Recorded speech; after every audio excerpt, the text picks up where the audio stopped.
A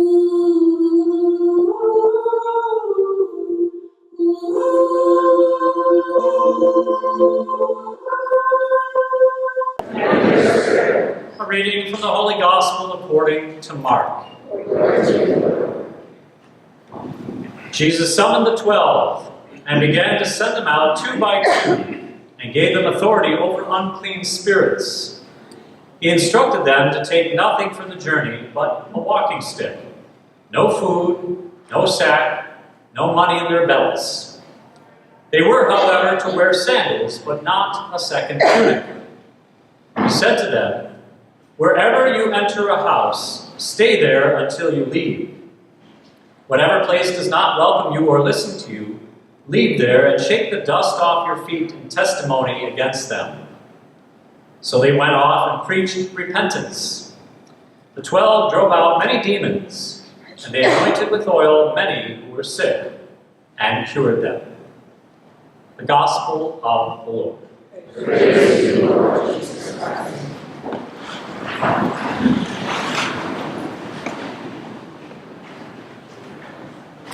Well, many of you are probably traveling a bit this summer for vacation or family gatherings or maybe special events, perhaps a wedding, birthday, graduation, or for some other reason.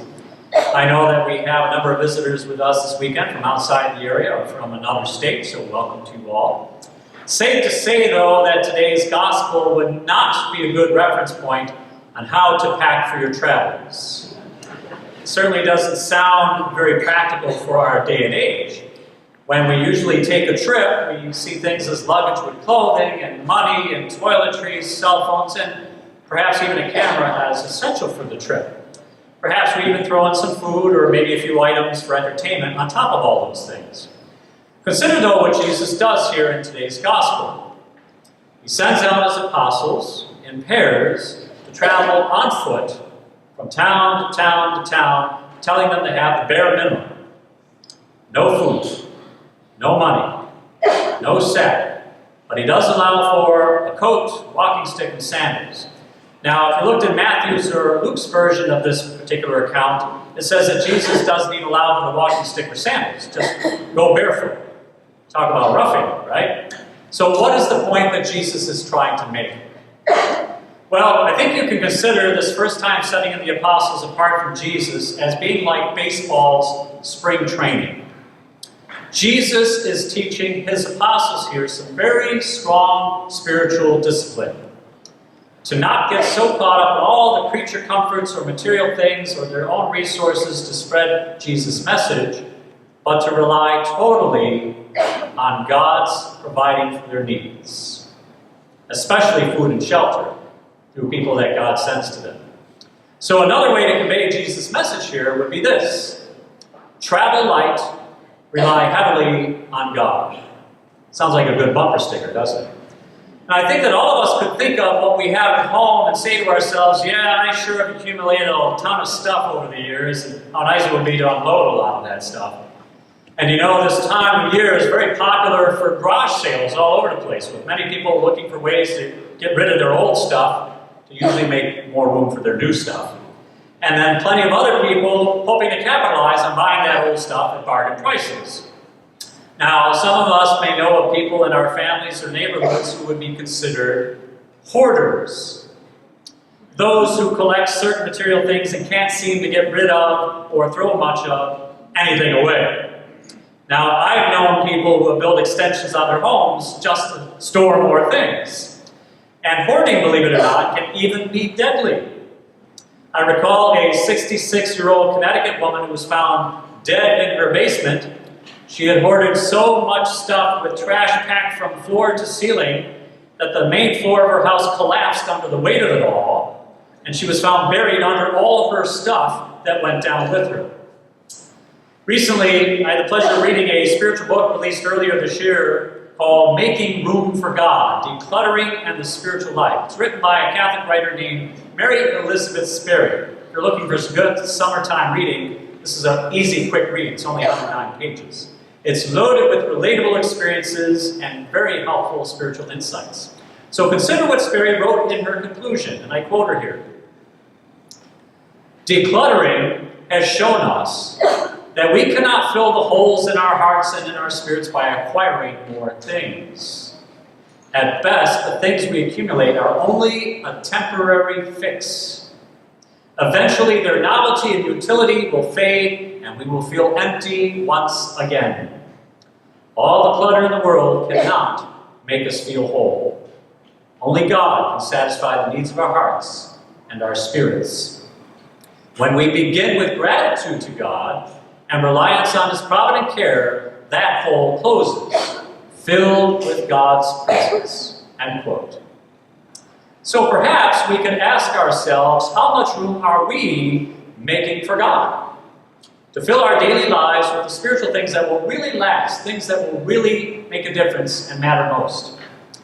For example, perhaps we could do some spiritual decluttering by allowing God to cleanse our souls through the gift of the sacrament of reconciliation. Maybe some of you have been away from confession for a long time.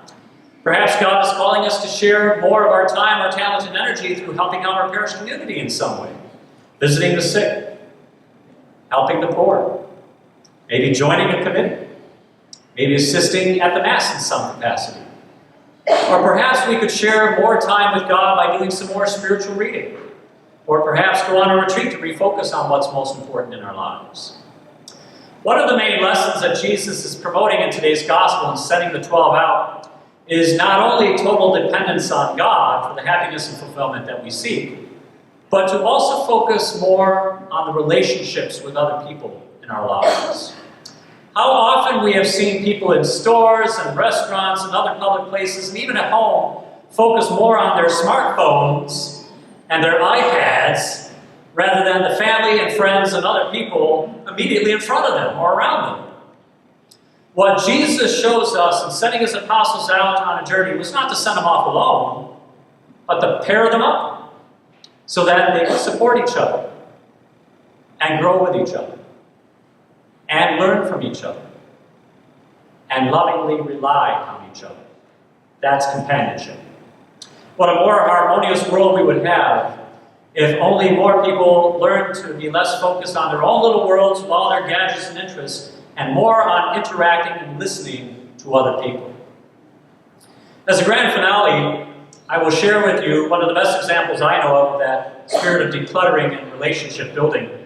It's the true story of a very special, lifelong friendship. Two 43-year-old men named Patrick Gray and Justin Skizek. And 4 years ago, these two best friends made an incredible journey of a lifetime, walking 500 miles of a pathway from southern France through northern Spain. It's a path known worldwide as the Camino de Santiago, or the Way of St. James, one of the apostles. The fact that they traveled the trail is not the incredible part here, because there's about 300,000 pilgrims that do that each year. What is amazing is that Justin did this whole trek in a wheelchair, since he suffers from a deteriorating muscle disease and may not have long to live. And his friend Patrick pushed him to the end, through fields, over mountains, through mud, over rocks, roads, and towns. And with Justin unable to do almost anything physical for himself, Patrick took care of his friend just as Justin's wife did back home. Patrick fed him, showered him, dressed him, helped him go to the bathroom, and pushed and pulled his wheelchair to the point of huge fatigue and pain.